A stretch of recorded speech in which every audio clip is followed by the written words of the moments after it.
Last week, we had Gregory come in, and I asked him to come back tonight because he's got some great pictures from the inauguration he wanted to share with us. And I thought you'd be interested in hearing his adventures last weekend in Washington, D.C. So come on up, Gregory. Show us your pictures. We had a case where we had an African-American guy who was a fan of mine.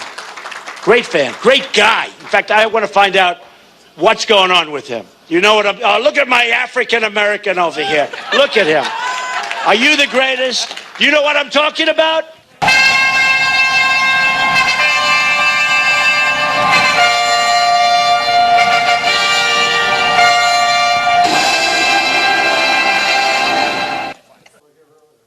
Oh, okay, here we go. That sounds much better. Don't worry, it wasn't a flop. Well, I don't know about you. I mean, you know, Dick's got this camera here, and I don't know what's in it, so. You know, before I get started with this, I just have to say thank you again. You guys made this trip possible. And, never mind. Let's go on with the slides. That's some guy who got beat up, I don't know how much, but, pardon? You have to point it over here when you want. Oh, okay, good. There we go. One of the things that I believe in firmly is the fiscal responsibility. Not only do I believe it, I practice it. So on this particular trip, I had to be in D.C. by Thursday, 5 o'clock. All the flights going from the West Coast to D.C. would get there after 5 o'clock. So I had to get in there before 5 o'clock. The only way to do that was to leave Wednesday. I didn't want to stay in a hotel because I'm fiscally responsible. So I ended up taking a flight from San Francisco to New York, and fortunately it was late an hour. So I went from San Francisco to New York, then from New York to Boston, so that I wouldn't have to stay in a hotel. I could stay in the airport. So I had a 6-hour layover in Boston, which was kind of disappointing because I was in one spot, and I didn't know they closed that part of the airport. So they kicked us out of the airport, out of that part of the airport, and said you have to go to this other place, and it would open at 3 in the morning. So I stayed up till 3, and then didn't open at 3. Didn't open until 5.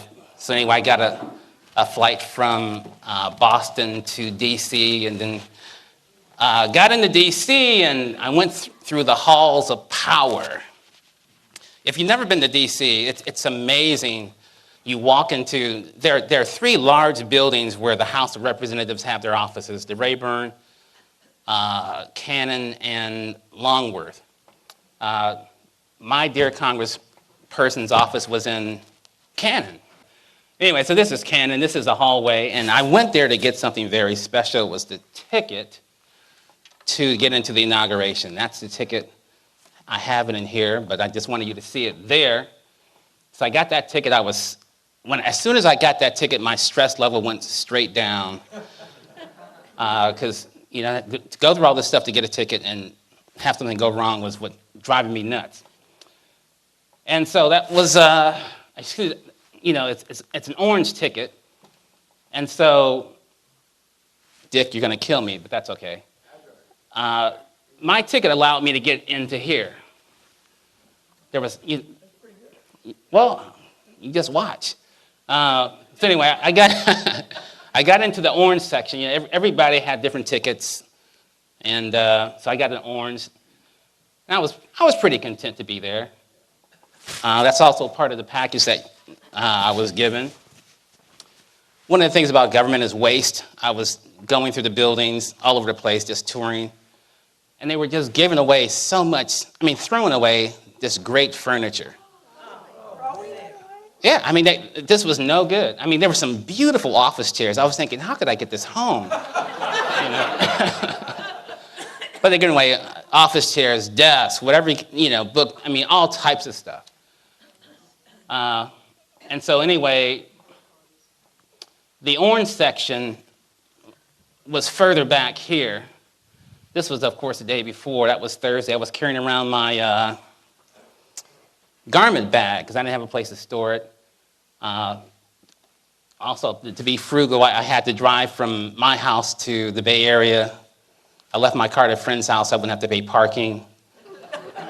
Then I caught Bart. So I'm fiscally responsible, okay?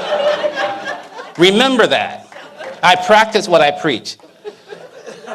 So I caught Bart to the San Francisco airport, and here we are in D.C. Went over to CNN. This is Teddy Davis from CNN. He wanted to basically talk to me, so we talked for about 30 minutes or so. I had a good time. I don't run away from liberal media. I think that they need to hear some things. And one of the things that had him laughing, actually, was he was asking me the popularity of Trump versus Obama. And I told him, I said, well, you know, Trump is an alpha male, and Obama was a metrosexual, and he just cracked up.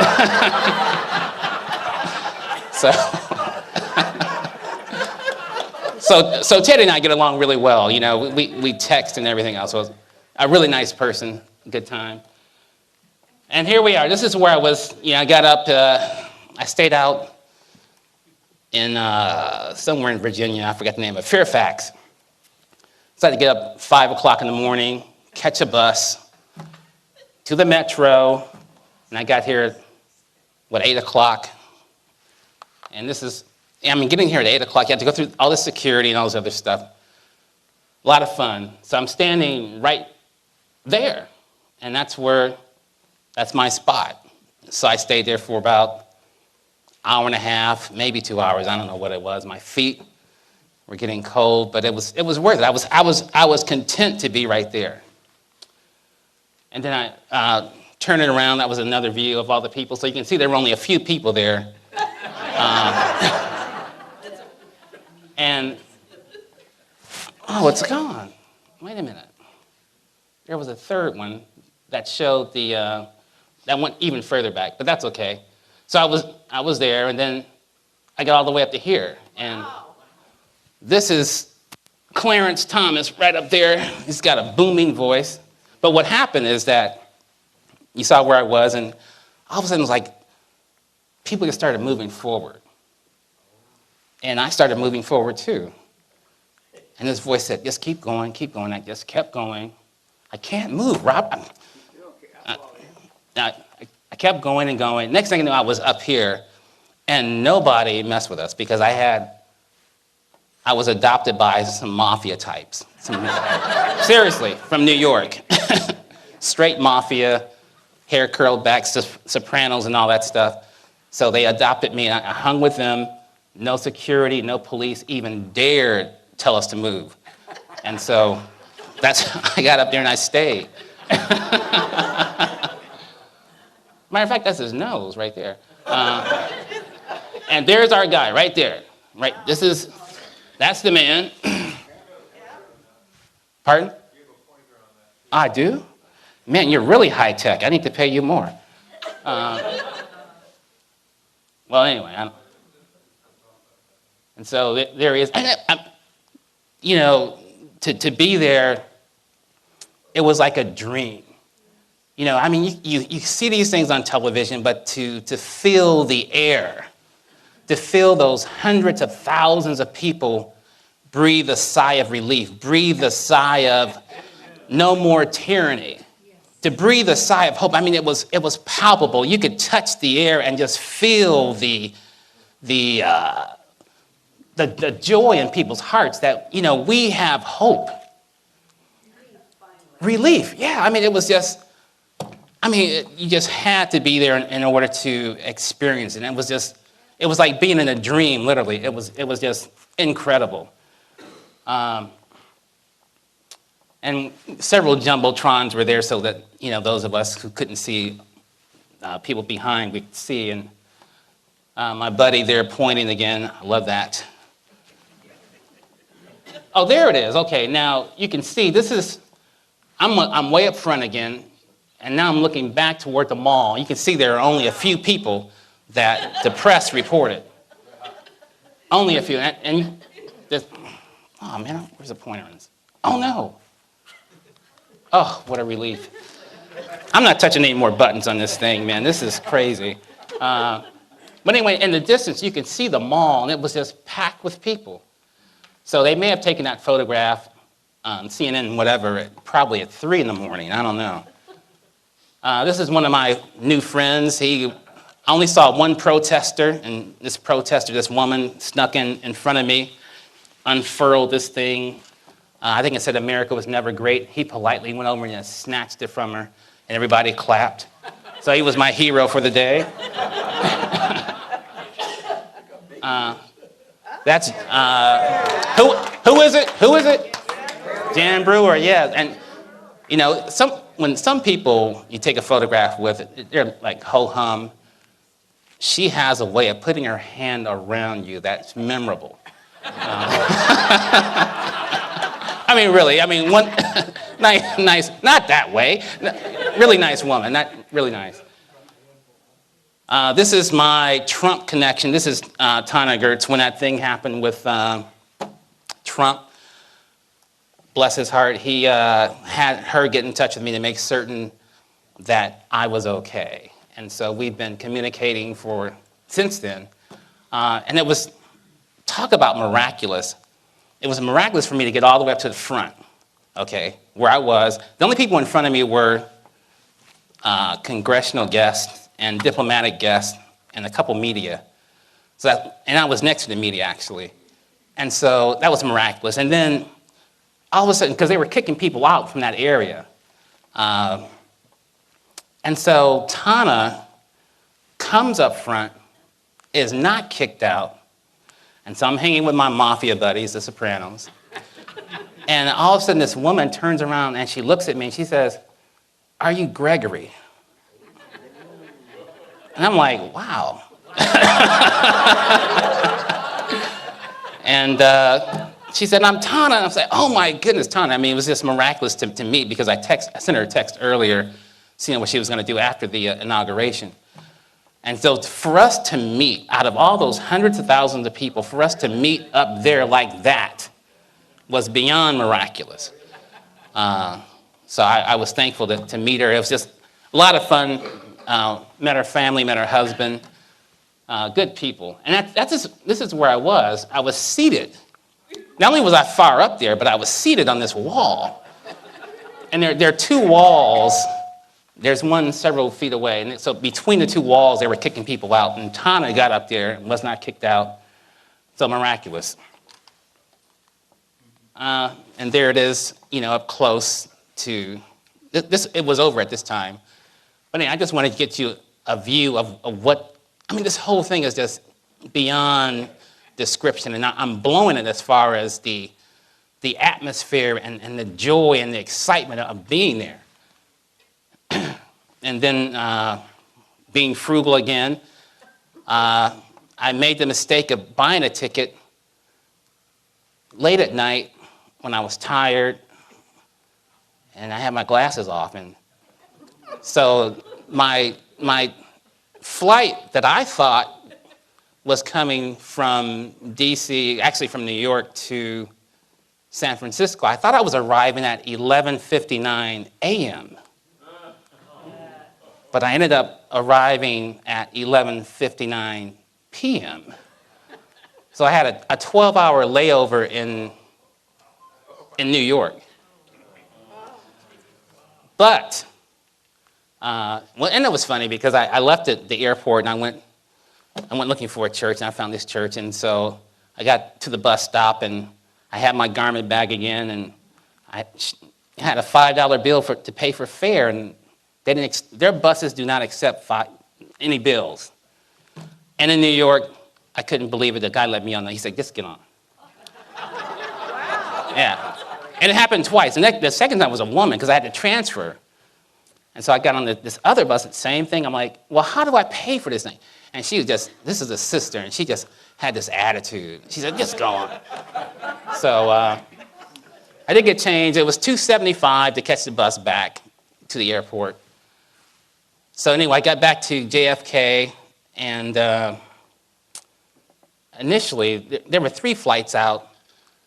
And I'm like, oh my, I did not want to get back to San Francisco so late at night because I was tired in the first place. I hadn't slept, only slept one night in a bed because I'm fiscally responsible. And so I was tired. And so fortunately, I got standby on, that flight left at 4 o'clock, somewhere around there. So I got a standby flight instead of coming in at midnight. So I got in like 7 something in this San Francisco. So that's JetBlue, best airline I've flown in quite some time. Good service. And so there we are leaving JFK. I love New York. I do. And my way of saying thanks to all of you. The end. But now some of you don't know this, but I'm a collector. I collect certain things, and I just want to show you part of my collection for a specific reason. These are the things that I got in this package from those of us who were fortunate enough and blessed enough to attend the inauguration. We were given a package. It contains a whole lot of things.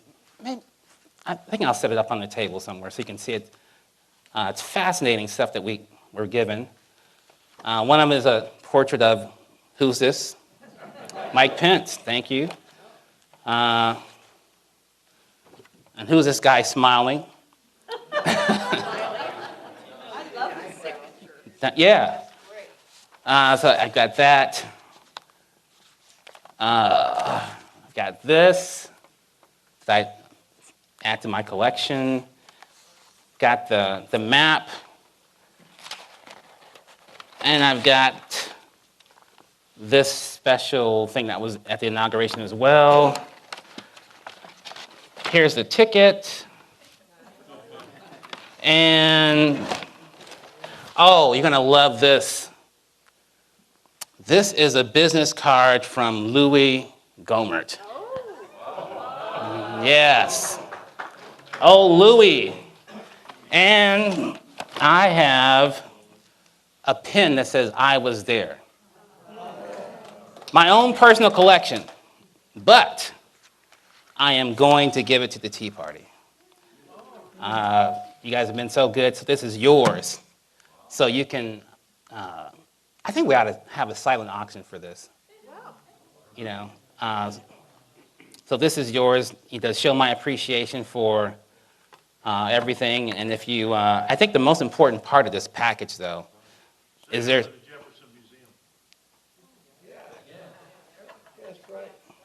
All right, sounds good. But the most important part of this package, I don't know how it got in this envelope, but an autograph card from me. So thank you very much. I appreciate it.